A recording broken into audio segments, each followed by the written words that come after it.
A friend of mine is coming out with a digital set, and I'm super excited to share it. It's awesome. He absolutely just did incredible.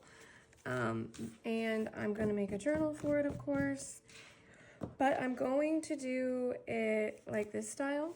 So I figured I could share how to make your journal pages work still, if because I know there's a lot of paper sets out there that had, like this one for example, had amazing images, but they don't come in the double-sided setup. So you kind of got to make do and figure out how to make it work. So I'm going to share how I did it. There are some printers though that can set it up to be a double, to put 2 images per sheet. If yours isn't like that, then you can always go this route too. So how I made them look like this is actually super simple. So how I made mine look like this is actually really simple. I don't want to show his images yet until I have like a good layout done and he's ready. But let's just get to the pages. The fun part about doing it like this is you can layer and like it looks pretty to have like that pop of color behind some pages. I'll get another example. So for example, like this, you can see the border going around. You can trim your paper down completely and not have any border and it just be like thicker. That's another plus too, is that it's a lot sturdier. I, on some of my pages, made it a pocket, like a little hidden tuck space back there. But when you add that background, especially if you use a color that matches what you're working with, it really makes some of your images pop. Yes, they are larger, but you can make some printers, you can size it down. I know I can make mine go down to a lot of different sizes. So this is the back of his. I did 8.5 by 11, but I added a 1/2 inch border all the way around, so it took 1 inch off of each side. So it'll be large, but not as big. But it's super simple. All you're gonna really need to do is one of your pages, you're gonna have a tab. I did a 1/2 inch tab on mine.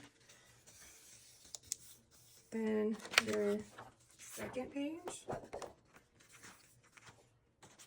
I like to put it on the outside. I need to trim the edges real quick. Pick up on my scissors.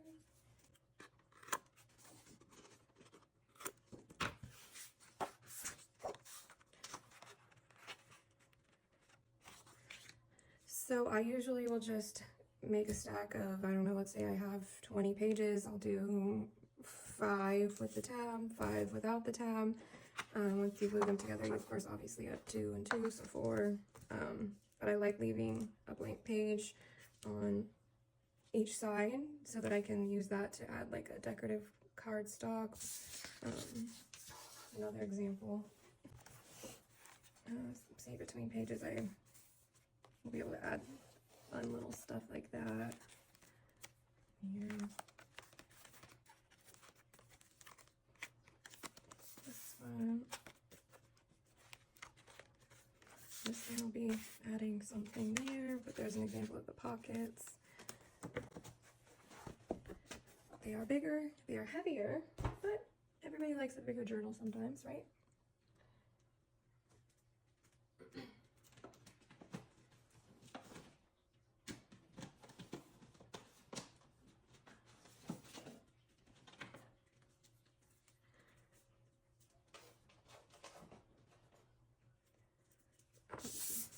Back to this. I do like using a double-sided tape and glue so that it's, okay, back to this. I do like using a double-sided tape and glue so that it's extra, it's got an extra hold to it.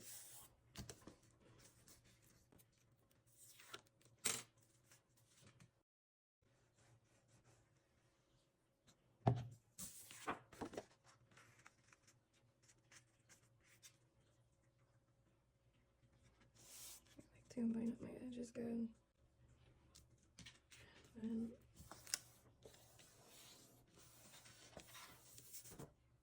I like having these. Mine's really used up, as you can see. I need to clean it off. But these are good to have on hand when doing this. So you can just erase any glue that oozed out like new. I have my score line there.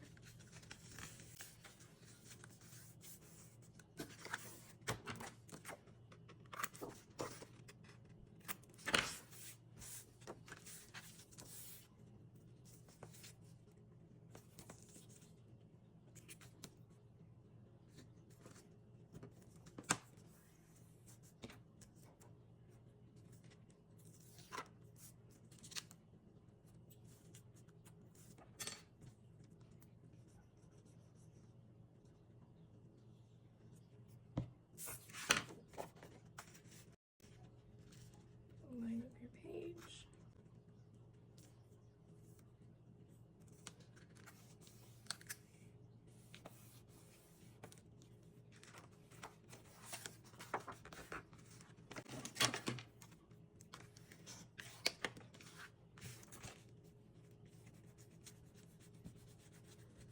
I guess the only downside is, yes, it takes a little bit more time, but I think it's personally worth it. Especially with some of these kits that have such beautiful art. The bigger the better, the bigger the more detailed inserts you can do. I mean, trust me, I love my little pocket journal. I also love to do. And that is how I get the pages done. And then, without showing the image,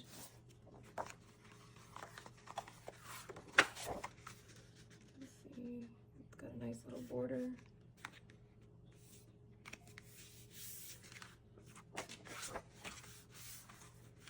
Perfect.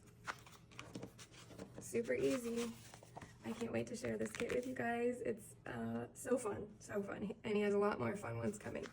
I'm really hoping I'll be able to share it today or tomorrow, honestly. But I will keep you posted. If you have any questions, don't hesitate.